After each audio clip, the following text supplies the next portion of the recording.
Okay, Bacon 101. We're starting with the rub. This is our recipe. This is for 10 pounds of bacon. The two pretty much set in stone are the top two, the curing salt and the kosher salt. You don't want to mess with that a whole lot or you're going to end up with real salty bacon, or the nitrates are going to be too much with the curing salt. But this is where we're starting. Kosher salt, Morton's, half cup in the bowl. So, pink curing salt.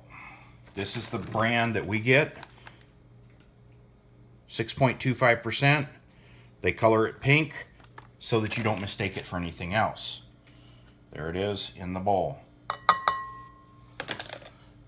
Okay, coarse ground black pepper.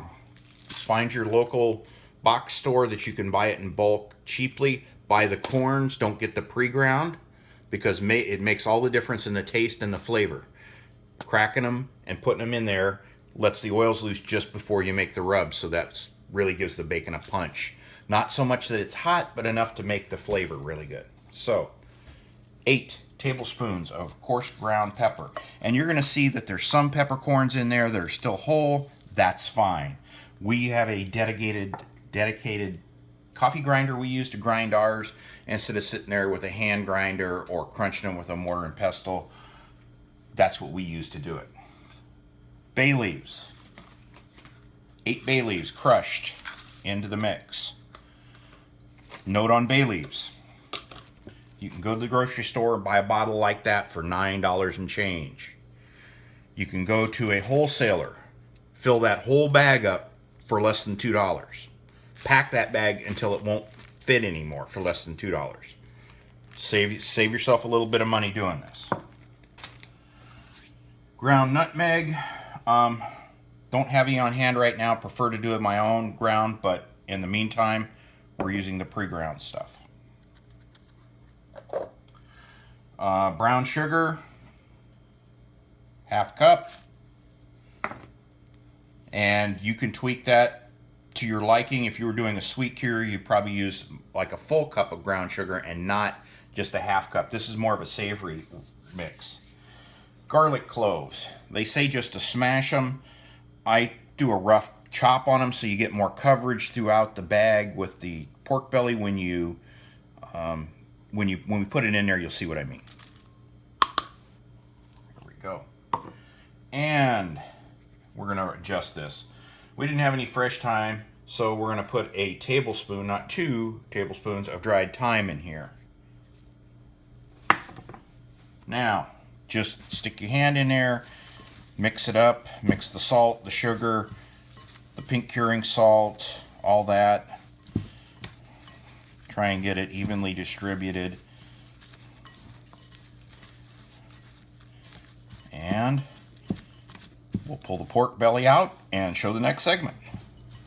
Okay, back here we've got our rub mixed up. A couple quick notes. This is how we get our pork belly from the local box store. If you have a local butcher that can get you fresh, that would be even better. The other note we have is, here is the curing salt. Do not confuse pink curing salt with Himalayan pink sea salt.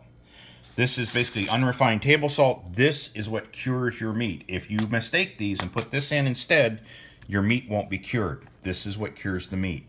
Make sure you're getting it from a butcher supply or whatever you have locally, but you want to make sure it's pink curing salt.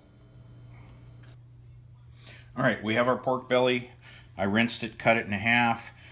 We got some silver skin on it. Up to you. You can take it off. You can not take it off. You won't even know it's there once you run it through the cure. I'm just going to peel this off for the most part. Do a little.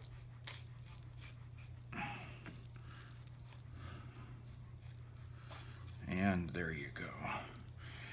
Silver skin gone. Set it right there.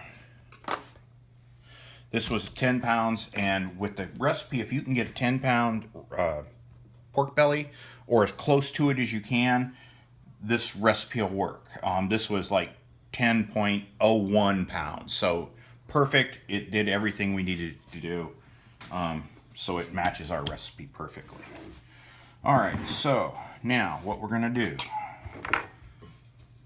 is take this and take about half and put about half on the top, and we're not gonna rub it in hard. We're just gonna scoot it around to make sure that it gets an even coat.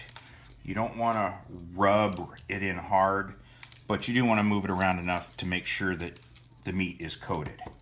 And you're going to want to work it on the edges over here to make sure you get some. And once we show the bagging process here, throw those pieces of garlic in the bag so that they get in there to add their flavor to the mix. So we're going to make our way around the edge here. Keep working it along the edge. And you'll have some at the bottom falling off here that when you flip them over, you can use on the other side. Just pick it up and move it. But we're going to work this right here.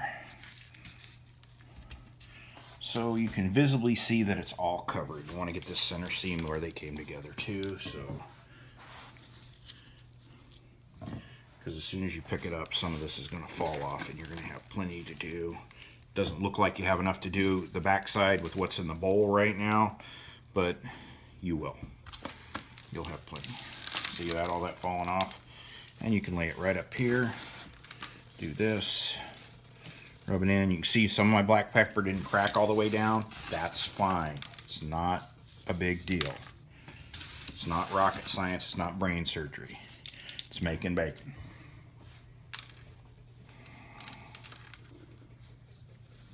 The biggest thing, like I said, is make sure that all your surface is covered with some of this cure.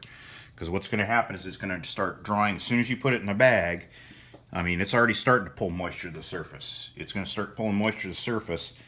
And what we'll do is put it in the bag, and then you flip it every day for 5 to 7 days. And then it's ready to smoke. Okay, we'll come back when I put it in the bags here. Okay, got our bacon with our cure on it. I know it's called a rub. Don't rub. If you do, you're going to find from the School of Hard Knocks, much like myself, that you're going to end up with beautiful looking bacon that tastes like a salt lick. And there's a way to fix it, but just pat it on. Don't rub it in. Now, find yourself 2.5 gallon zipper bags. Ziploc, brand, whatever you can find. The heavier duty, the better. The thing you want to do is roll this back, because if you don't, what's going to happen is you're going to get all that salt and peppercorns in the zipper portion, and then the bag won't close, and then you're going to have the cure in the bottom of your fridge instead of on your meat. So roll the bag back. I've washed my hands between putting all the cure on here just to try and keep it to a dull roar. So what I'm going to do, and it works better with 2 people, but I'm trying to demonstrate this by myself. Take it, fold it in half, slide it in the bag, and kind of roll the bag up and keep the zipper out of all the cure, so that when you get ready to use it, when you get ready to close it, it's good. And then what you're going to do is take all these little pieces of garlic that fell off that are not sticking, throw them in the bag, and split it up evenly between the 2. And if you see any spots of your meat that you missed a little bit, tab a little bit of that in there. All right, so now what you're going to do is slide this all the way down to a corner. Get it all the way down as much as you can. You're going to fold this, you're going to Ziploc this down as much as you can. I got a dirty hand here. I don't want to get it in the seam. Yep, seam was clean. Actually roll it back just a little bit, because what you want to do is fold this up, roll this up. You're trying to get all the air out of the bag. The more contact you have with the bag to the meat, the better, because what's going to happen is when that brine comes off the meat, it's going to stay close to the meat and marinate, and still, instead of, if you had your bag open and run down to this end, wouldn't be touching the meat. That's why you want it like this. Get all the air out you can so that that stays onto the meat. And then what you're going to do is you're going to take this, and you can even take a piece of tape if you want, just to hold these up so they don't flop out. Put it in the fridge. Day 1 is like this. Day 2, like this. Day 3, like this. And you keep flipping it back and forth every day. One flip is all you need. You can see in the bag, it's already starting to pull the moisture out of the meat, which is going to make the meat firmer for smoking.